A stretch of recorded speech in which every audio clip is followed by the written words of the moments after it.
এই জমি ওদের নিজস্ব সম্পদ না বা ওদের বাপের সম্পদ না, ওর বাপের শ্বশুর বাড়ির সম্পদ এটা।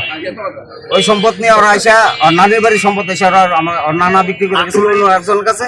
তারপরে আমরা কিনছি 3 নাম্বার দলিল আমাদের 70 বছর হয়ে গেছে আমরা জমি দখল করে খাচ্ছি। আজ পর্যন্ত কোনো কথা নাই। এই 5 তারিখের পর থেকে যে শেয়ার বড় অজগর এসে আমাদের উপর অত্যাচার শুরু হয়েছে।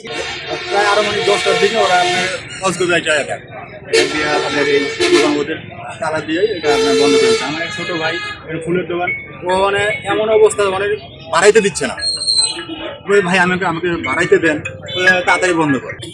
চাঁদাবাজ আসলে ফোন মারফত আমার বড় ভাইয়ের কাছে একজন বলছিল যে প্রত্যেক দোকান থেকে 5,000 টাকা করে দিতে হবে। আচ্ছা, না দিলে দিনে না মাসে হবে?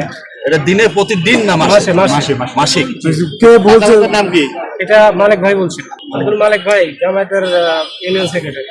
আচ্ছা, এই জমিতে আপনারা খাজনা দিচ্ছিলেন কতদিন যাবত? খাজনা দিচ্ছেন? এটা আবার পৈতৃক সম্পত্তি, দাদার সম্পত্তি। জি জি, আপনাদের নামে রেকর্ড হয়েছে জমি? আমাদের 33 শতাংশ বলতে ওনারা 22 কিনেছে, 22 কিনে আবার 14 শতাংশ রোডে দিছে। হ্যাঁ, 8 শতাংশ ওনাদের নামে রেকর্ড আছে স্যার। কাগজপত্র দেখেন। আপনারা কি মামলা করছেন? জায়গাটা আমাদের জায়গাটা। আপনারা কি মামলা করছেন? মামলা করেছেন? মামলা করছে রেকর্ড সংশোধনী মামলা করছে। রেকর্ড সংশোধনী মামলা করছেন?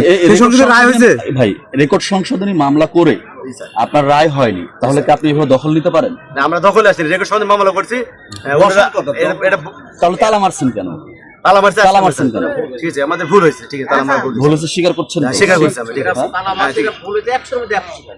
আমি রাজনীতি করি, আমি জামাতের ওয়ার্ড সভাপতি, কিন্তু আমার নামে যদি এখানে বলেন, কেউ যদি এতটুকু অভিযোগ দিতে পারে, আমাকে এখানে মাটির কথা বের ফেলে।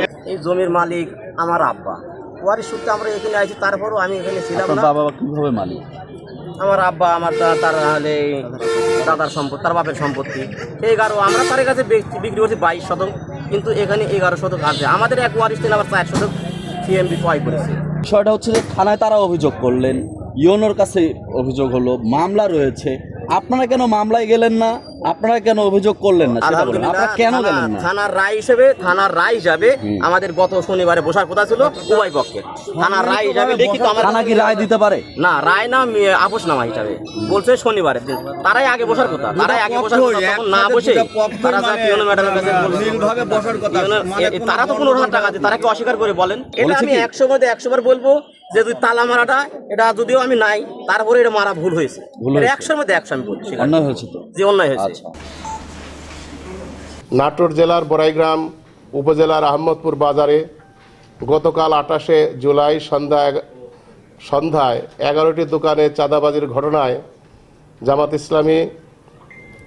ইসলামীকে জড়িয়ে বিভিন্ন অনলাইনে মিডিয়া এবং স্থানীয় জাতীয় ইলেকট্রনিক্স এবং প্রিন্ট মিডিয়ায় বিভ্রান্তিকর অসত্য খবর পরিবেশন করা হয়েছে, যা আদর্শবাদী সংগঠন বাংলাদেশ জামাত ইসলামীর ভাবমর্যাদা মারাত্মকভাবে ক্ষতিগ্রস্ত হয়েছে। এই ঘটনার পরিপ্রেক্ষিতে বাংলাদেশ জামাত ইসলামীর বক্তব্য হচ্ছে, আহমদপুর স্থানীয় ওয়ার্ড জামাতের সভাপতি রুহুল আমিন পিতা মুজিবুর রহমান ওয়ারিশ সূত্রে উক্ত জমির মালিক। উক্ত জমির পরিমাণ 33 শতাংশ। এর মধ্যে 22 শতাংশ জমি বিক্রয় করে, বাকি 11 শতাংশের মধ্যে রোডস অ্যান্ড হাইওয়ে 4 শতাংশ একর করে নিয়েছে। বাকি 7 শতাংশ তাদের মালিকানায় রয়েছে, যা ওয়ারিশ সূত্রে প্রাপ্ত। কিন্তু উক্ত 7 শতাংশ জমি আহমদপুর নোয়াপাড়া গ্রামের জোয়ারি ইউনিয়নের যুব দলের সাংগঠনিক সম্পাদক দুলাল, জাহাঙ্গীর, শাহ আলম, মুতালেবগঞ্জ দীর্ঘদিন যাবৎ দখল করে রাখে। উক্ত জমি উদ্ধারের জন্য বড়াইগ্রাম থানার এসআই আমিনুলের নেতৃত্বে সালিশি বৈঠক অনুষ্ঠিত হয়। উক্ত সালিশি বিষয়টি মীমাংসার লক্ষ্যে জোয়ারি ইউনিয়নের বিএনপির সাধারণ সম্পাদক জুলহাসের নেতৃত্বে 4 সদস্য বিশিষ্ট কমিটি গঠন করা হয়।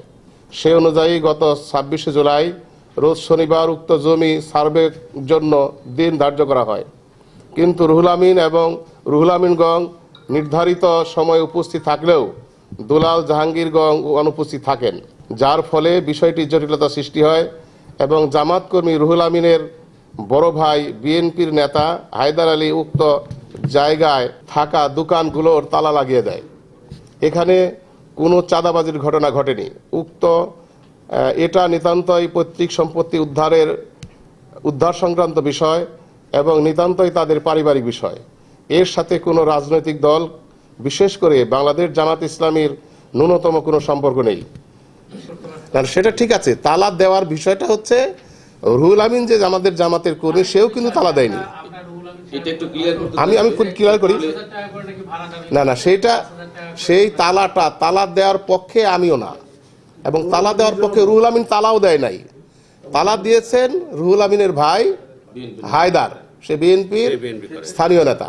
না, একই পরিবারে। আমি বলছি এটা রাজনৈতিক ব্যাপার নয়, এটা রুহুল আমিন এবং হায়দার এবং আরও যারা আছে তারা কিন্তু তাদের ভাই, মানে মানে তারা মানে একই মায়ের সন্তান, একই সহোদর, এবং তারা এই বিষয়টা, এটা কোনো রাজনৈতিকভাবেও এটা করা হয় নাই।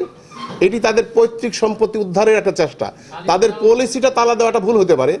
আমরা যদি এর সামান্যতম কোনো সম্পর্ক পাই, আমরা তাদেরকে স্থায়ীভাবে বহিষ্কার করব।